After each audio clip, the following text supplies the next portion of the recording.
अस्सलाम वालेकुम, मेरा नाम डॉक्टर निदा है। मैं कंसल्टेंट डर्मेटोलॉजिस्ट और एस्थेटिक फिजिशियन हूँ। आज हम हेयर केयर रूटीन पर डिस्कशन करेंगे।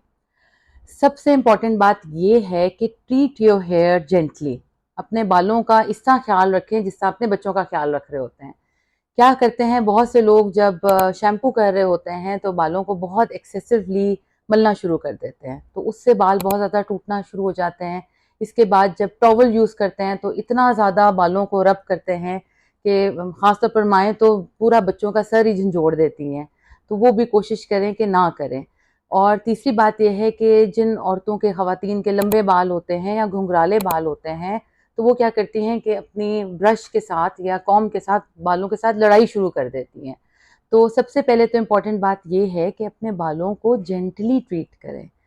स्टार्ट करते हैं पहले हम शैम्पू से, कि शैम्पू बहुत से मरीज़ पूछते हैं कि किस तरह करना चाहिए, क्या करना चाहिए। तो प्रेफरेबली आप क्या करें कि शैम्पू जो है वो वीक में ट्वाइस या थ्राइस अ वीक करें। सिर्फ 2 दफ़ा बाल धोएँ या 3 दफ़ा धोएँ। डेली बाल धोने से क्या होता है कि आपके कुछ हमारे बाल होते हैं, हमारा स्कैल्प होता है, वो एक एसेंशियल ऑयल्स बना रहे होते हैं जो कि हमारे बालों को प्रोटेक्ट कर रहे होते हैं। जब हम बहुत ज़्यादा बाल धोना शुरू कर देते हैं, डेली बाल धोना शुरू कर देते हैं, तो उससे क्या होता है वो एसेंशियल ऑयल्स भी हमारे कम होना शुरू हो जाते हैं, डैंड्रफ होना शुरू हो जाती है और बाल गिरना शुरू हो जाते हैं। जब शैम्पू की कहानी शुरू हुई है तो उससे हम फिर डिस्कस करते हैं कि अब किस पानी से बाल धोने हैं। कोशिश करें कि ठंडे पानी से बाल धोएं। अच्छा, अब आगे सर्दियों का मौसम आ रहा है तो उसमें ठंडे पानी नहीं इस्तेमाल हो सकता, तो आप ल्यूक वार्म वाटर यूज़ करें। कि बहुत ज़्यादा गर्म पानी से भी बाल धोने से पोर्स श्रिंक होते हैं और यहाँ तक कि बाल जल जाते हैं, मुरझा जाते हैं। तो काफ़ी मरीज़ कहते हैं जी हमारे तो बाल बहुत गिर रहे हैं, तो उनका सिर्फ एक ही मसला पता लगता है कि वो बहुत ही तेज़ गर्म पानी से बालों को धो रहे होते हैं।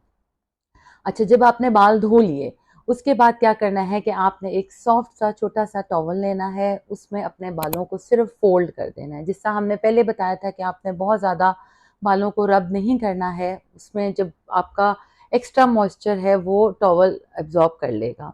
उसके बाद आप टॉवल रिमूव कर दें और अपने बाल खुले छोड़ दें, ताकि वो नेचुरली ड्राई होना शुरू हो जाए।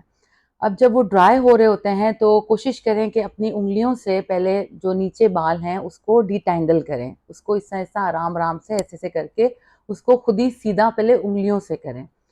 जब वो थोड़े से बेहतर हो जाते हैं, अगर बहुत से लोग हैं जो कि थोड़े से हेयर सीरम्स यूज़ कर रहे होते हैं या एंटी फ्रिज सीरम यूज़ कर रहे होते हैं, तो उसमें ये करें कि कोशिश करें कि उसको अपने स्कैल्प पे मत लगाएँ, अपने बालों की रूट्स के एंड्स पे मत लगाएँ, क्योंकि जिस तरह वो आपके बालों को सॉफ्ट कर रहा होता है, तो वो आपके रूट्स को भी सॉफ्ट कर देता है और फिर भी हेयर फॉल शुरू हो जाता है।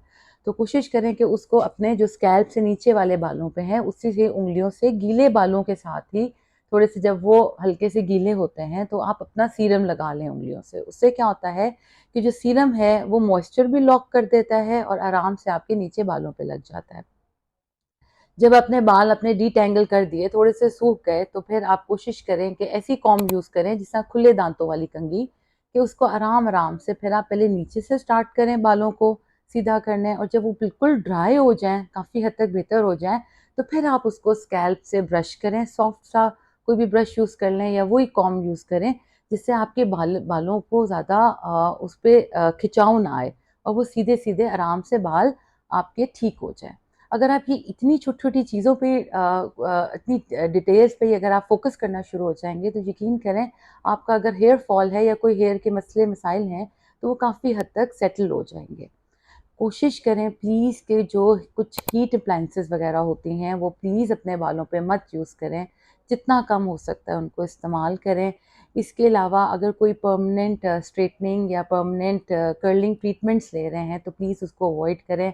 वो आपके बालों को बहुत बुरा डैमेज करते हैं। अच्छा, आपको याद होगा कि मैंने अपनी पिछली वीडियो में बताया था कि मुँह पे टोटके नहीं लगाने हैं और नींबू और इस तरह की चीज़ें नहीं लगानी है, मगर बालों में थोड़ा-सा उल्टा है।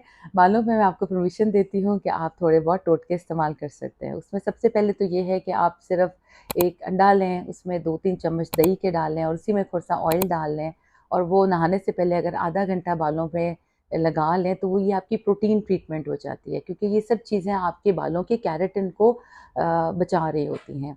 इसके अलावा ऑयलिंग करें अपने बालों की, कोशिश करें कि हफ़्ते में 2 या 3 दफ़ा ऑयलिंग करें, और ऑयलिंग इस तरह करें कि सिर्फ 2 घंटे लगाएं। अब जो होता है कि पूरी रात छोड़ दिया, पूरा एक दिन ऑयल छोड़ दिया, तो आप देखें कि अगर आप किसी चीज़ को पानी में या ऑयल में भिगो के रखें तो उससे वो चीज़ कमज़ोर हो जाती है।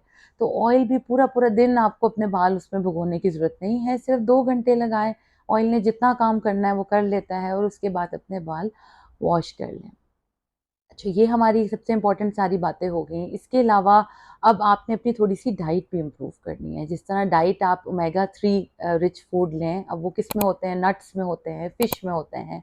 एंटीऑक्सीडेंट्स जो है रिच फूड लें, जिसमें जो आपको मैंने बताया था पिछली वीडियोज़ में बहुत डिटेल से हमने इन पे बात की हुई है। जिस तरह आप टमाटर ले लें, पालक ले लें और जिसमें बेरीज़ होती हैं, स्ट्रॉबेरीज़ वगैरह, इसमें एंटीऑक्सीडेंट बहुत रिच होता है।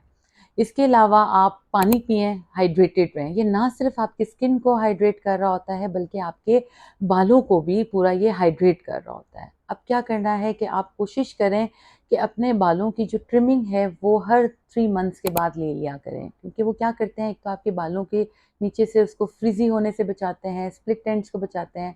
तो जब आप नीचे से उसको हर 3 मंथ्स के बाद ट्रिम करेंगे, तो आपके बालों की वैसे ही जनरली एक सॉफ्ट लुक आ जाएगी। बहुत सी ज़्यादा चीज़ें लगाने की और बहुत ही पेन्स लेने की ज़रूरत नहीं है। बालों की अगर आप इतनी ही केयर करेंगे, तो यकीन करें आपके बाल ख़ास तौर पे सर्दियों में बहुत बेहतर हो जाएँगे। अब मुझे बताइएगा जी, आप अब अगली वीडियो क्या चाहते हैं कि हम किस पे बनाएँ? आपको जो कमेंट्स हैं, जो सवालात हैं, आप कमेंट बॉक्स में लिख सकते हैं और मैं पर्सनली उसको देख रही हूँ यूट्यूब में, इंस्टा पे और टिकटॉक पे। अगली वीडियो तक के लिए जी अल्लाह हाफ़िज़।